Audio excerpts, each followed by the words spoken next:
Hi, Jason here for Thomann Synthesizers, and today we are at home with Analogue Solutions, and I have been invited to join Tom Carpenter to discuss all things Analogue Solutions. Now, if you're not sure who Analogue Solutions are, they are a company, a UK company, making boutique analog synthesizers, and they've been around for somewhat 25 years, making all sorts of wonderful gear. Hello, Tom.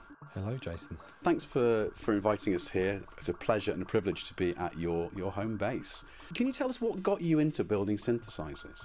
Well, I've been into electronic music since I was 13, 14, which is obviously a long time ago. And at the same time, I'm always interested in how things work. Literally anything, taking stuff apart, fixing. So being into electronic music, you start to buy the synthesizers, do the modifications, take them apart, see if you can improve them.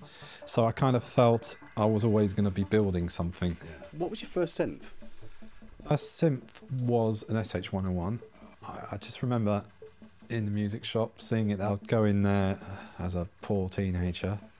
Basically, you know, you want the most annoying person that comes into a music shop where you just play all the stuff you can't afford. What's your dream synth? I always go back to the Waldorf Wave for some reason. Ah, good, yeah. You know, I like the Oberheim Expander, Yeah. ARP 2600 behind me, Oscar. Have you ever been inspired by a vintage synthesizer to take a feature of that and to maybe develop it into something different or beyond its original sort of parameters for your own synthesizers? I guess I do. A bit like if you're a musician and you like electronic music or any music, you'd be inspired by the bands. So yeah, you can't help but be inspired by the old vintage gear.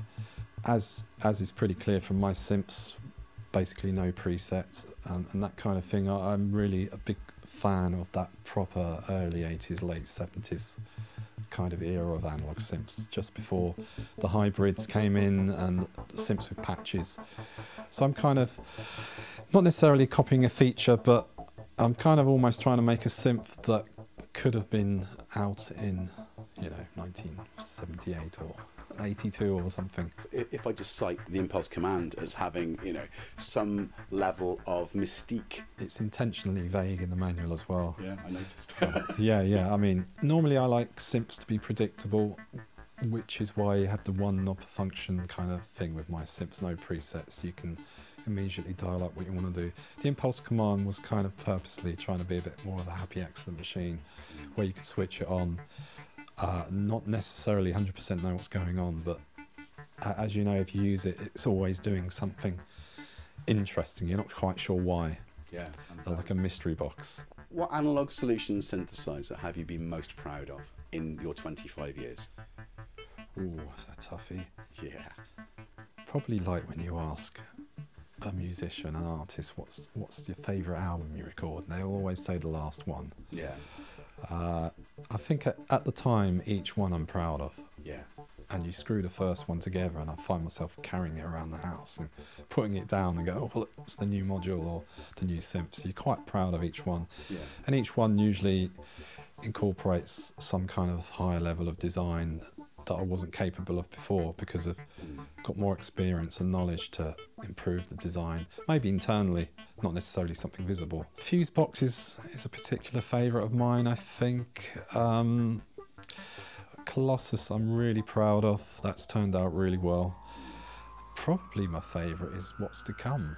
Oh. Sounds a bit, you know, corny, but stuff that I can't talk about, but there's some, yeah, there's a couple of really good things. Okay.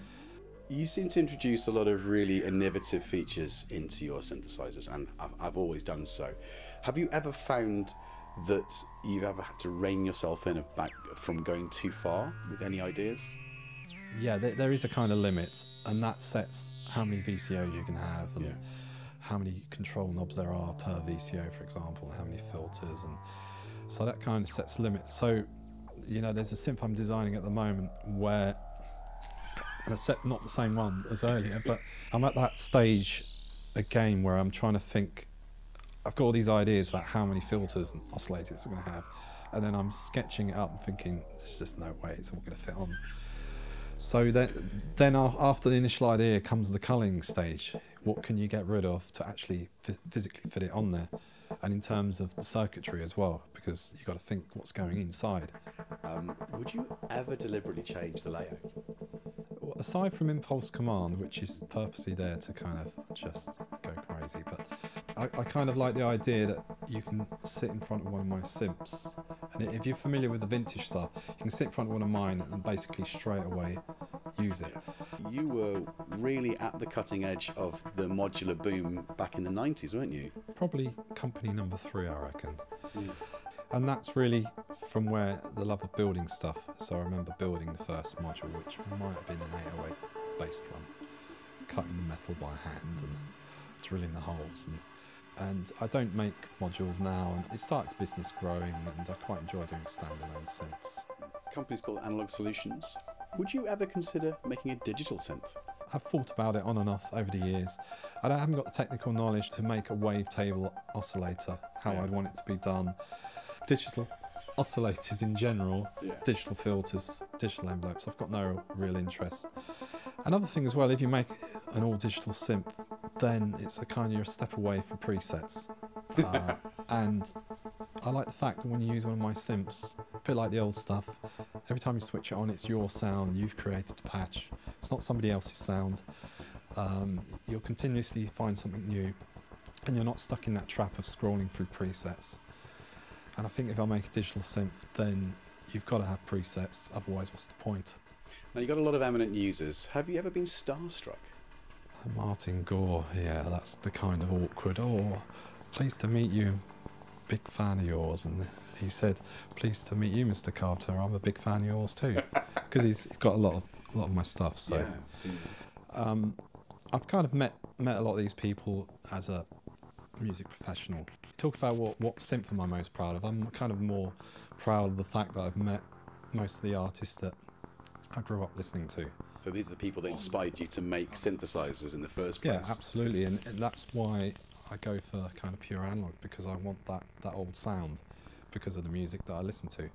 So for them to buy the stuff and know who I am doesn't really get a lot better. That's the circle complete. I've had a little run of people. Hans Zimmer, he bought Colossus. This is what you hope for as a passionate builder of synths, that your synths go beyond the bedroom, onto the stage, and into professional production areas with people who are making their living with music. It's the music that's inspired me to build the products. That's why I don't build guitars or digital synths, because it's that only electronic stuff that I love. Well, thank you very much, Tom, for giving us your time. That's all right. You guys need to check out, if you don't already know Tom's stuff, go and get yourself some airtime with at least the Leipzig V3, because that is just instant gorgeousness in an analog box. As always, thank you for your time watching. I hope you've enjoyed this. Please comment below if there's any suggestions that you would like to see Analogue Solutions produce, any sort of synth ideas out there that would be nice to see in the sort of Tom's wonderful instruments. Don't forget to like, subscribe, share and enjoy. And until the next time, remember, there's only you.